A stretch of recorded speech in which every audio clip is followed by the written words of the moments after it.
Buenos días a todos y todas las participantes en el taller Paradigmas. Le damos nuevamente la bienvenida al día dedicado a Cuba y los 60 años de la Revolución Cubana. Iniciar con Fernando, más que un homenaje, creo que también es la forma o es la manera en que participa, o continúa participando en estos talleres Fernando Martínez Heredia. Ayer se hablaba aquí de Venezuela y se ratificaba la solidaridad y el apoyo al gobierno legítimo venezolano y al pueblo de ese hermano país. Precisamente una de las ideas fundamentales o una de las ideas que defendió siempre Fernando y que sigue defendiendo tiene que ver con la necesidad de articular e internacionalizar la lucha. Por eso nos parecía oportuno a las organizadoras y organizadores de este taller, les pareció oportuno iniciar este día con Fernando por la relación también especial que hubo entre Paradigmas y Fernando Martínez Heredia. El centro de hoy van a ser la muestra, las experiencias que se van a compartir y los que estamos y las que estamos aquí, lo que intentaremos es un acercamiento motivador a esos temas y a esas experiencias. Entonces yo, en muchas ocasiones, cuando voy a hablar y me emociono, me convierto en lo que se podría decir aquí un buey volando, así que en función de ser preciso con el tiempo voy a leer para tratar de sintetizar. Esto se llama 60 Modelo para Cuestionar. En enero de 1968 se celebró en La Habana el trascendental y, como señala el investigador cubano Rafael Acosta, olvidado Congreso Cultural. Como parte de las actividades que lo acompañaron, se realizó en este lugar, el Pabellón Cuba, la exposición de artes visuales Tercer Mundo. Lo menciono por dos cosas: para contribuir a historiar el recinto que nos acoge y porque quiero explicitar el agradecimiento a quienes iniciaron y mantienen hoy este particular espacio de articulación de las batallas emancipatorias de nuestro tiempo.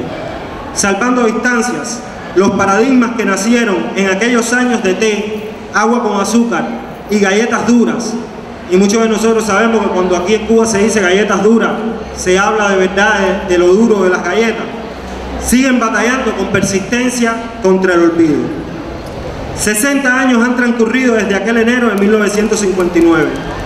Una revolución triunfó desafiando los dogmas estructurados desde los polos más diversos del espectro político e ideológico. Durante 6 décadas, como parte de esas tensiones entre continuidad y ruptura, ha destruido muchos y legitimado otros. No me referiré a ellos, me interesa desarrollar otra idea. El dogma está estrechamente ligado al poder. Rebelarse contra uno implica desafiar al otro. Quizás coincidamos entonces en que el capitalismo ha sido el mayor productor de dogmas desde hace ya varias décadas. El martes se hablaba aquí del sistema de dominación múltiple y la hegemonía. Y hace unos minutos escuchábamos decir a Fernando Martínez Heredia que la tendencia del socialismo como un complejo de revoluciones culturales es minoría dentro del socialismo y dentro del pensamiento marxista. El poder, dominación y hegemonía mediantes se las arregla para enmascarar el dogma y en la mayoría de los casos naturalizarlo a través de categorías como contexto, escenario, momento. ¿Es la participación en el esquema electoral democrático el único camino para disputar porciones de poder? Seguir las reglas, unas reglas que no fueron diseñadas para beneficiarnos, ¿garantiza estar en el sistema en condiciones de disputar el poder?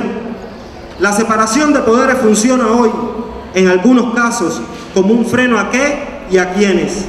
¿Por qué los llamados a la paz funcionan para las dinámicas internas y no en el orden geopolítico, o cuando se asesina o encarcela a nuestros líderes y lideresas? ¿Por qué la razón de Estado, la relación entre gobiernos, tiene un papel regulador sobre la solidaridad entre los pueblos? ¿Constituye la ONU y otros organismos internacionales de su tipo equilibristas del sistema? Sobre estos temas se ha discutido en este y anteriores paradigmas, pero volviendo al asunto de los dogmas y el poder, me interesaba resaltar la diferencia entre reconocer el escenario y hacer balance de fuerzas y posibilidades y asumir el dogma. Lo primero que considero que nos une aquí implica una sistemática actividad formativa, práctica y comunicativa. Nadie piense que son temas ajenos a Cuba, constituyen parte importante de los retos que enfrentamos. Regresemos al título, 60, modelo para cuestionar. Con toda intención se incluyen dos variables que han desempeñado en ocasiones funciones opuestas. Sobre esta dinámica conflictiva entre modelo y cuestionamiento, quisiera lanzar algunas ideas. Primera, situada en el plano interno. A lo largo de estos 60 años, muchos militantes revolucionarios cubanas y cubanas hemos incorporado saberes distintos, entre ellos el establecimiento de alianzas desde el respeto a la diversidad. Paradigmas, el Grupo Alfiza, el Centro Martin Luther King han jugado un significativo papel en estos desaprendizajes. Las raíces de este desarrollo cultural se encuentran en el cuestionamiento a lo modélico, en el sentido de rebelarse frente a los dogmas y en identificar las tensiones entre el poder y el proyecto cubanos. Segunda, ubicada en la perspectiva internacional sobre la revolución cubana, es otra cara de estos saberes incorporados.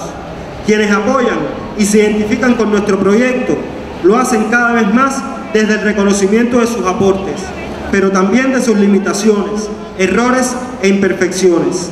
Ello es una ganancia neta. Previene contra los encantados que se bajan del carro ante el primer problema y al mismo tiempo conjura el peligro de que las contradicciones al interior del paradigma inmovilicen la lucha en otros escenarios. Estamos hablando de Cuba, pero puede entenderse que, en el actual espacio latinoamericano, este no constituye un asunto encuadrado en la geografía de esta isla. Tercera, que desde los modelos y cuestionamientos vuelve el tema del dogma. En estas 6 décadas, la revolución cubana ha transitado, la mayor de las veces, a contracorriente. Mencionaba el dogma porque pareciera que la Guerra Fría y el socialismo deformado de la Unión Soviética y Europa del Este ahora son importantes solo en las referencias a la permanencia de la revolución cubana. Hay que pasar página, ¿no? Se nos dice, pero cuando se habla de Cuba no. Más allá de las deformaciones que persisten, no constituye un tema menor que debemos atender, hay un ejercicio de rigor.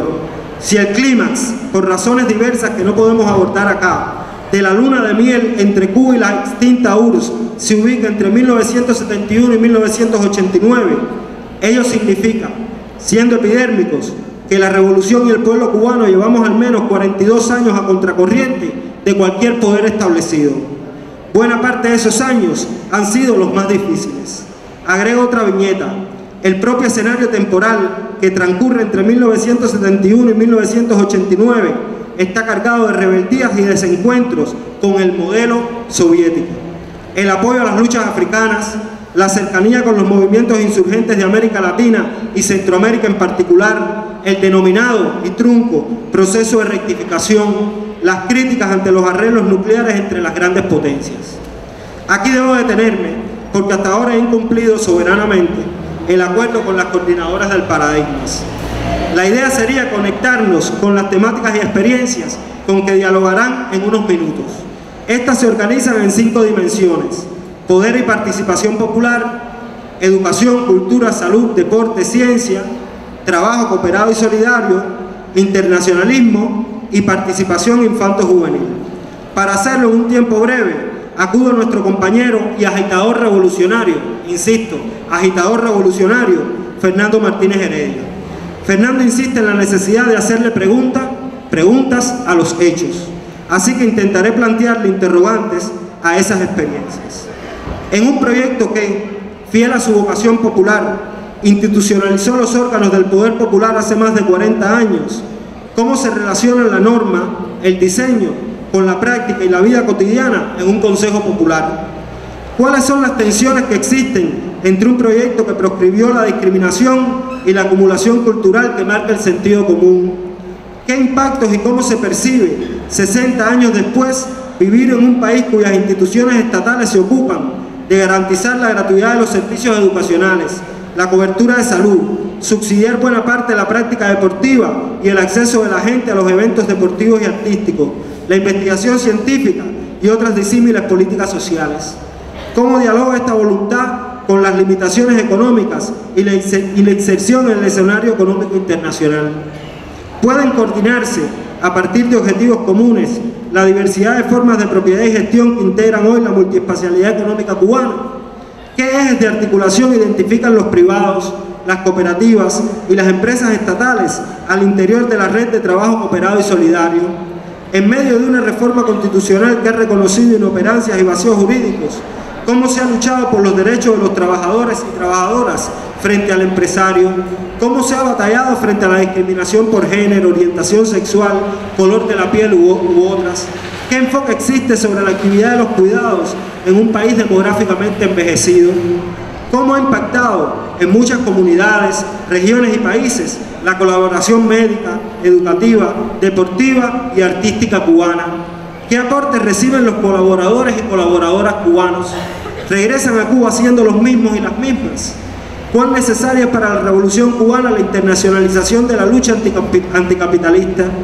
En un Estado que se inserta en un mundo económicamente hostil, ¿cuáles son las dinámicas entre la razón de Estado y la solidaridad con los pueblos que luchan a contracorriente y en desventaja?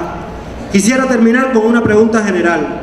Se la debo a un compañero de trabajo y sintetiza el enorme reto que enfrentamos desde hace ya 60 años.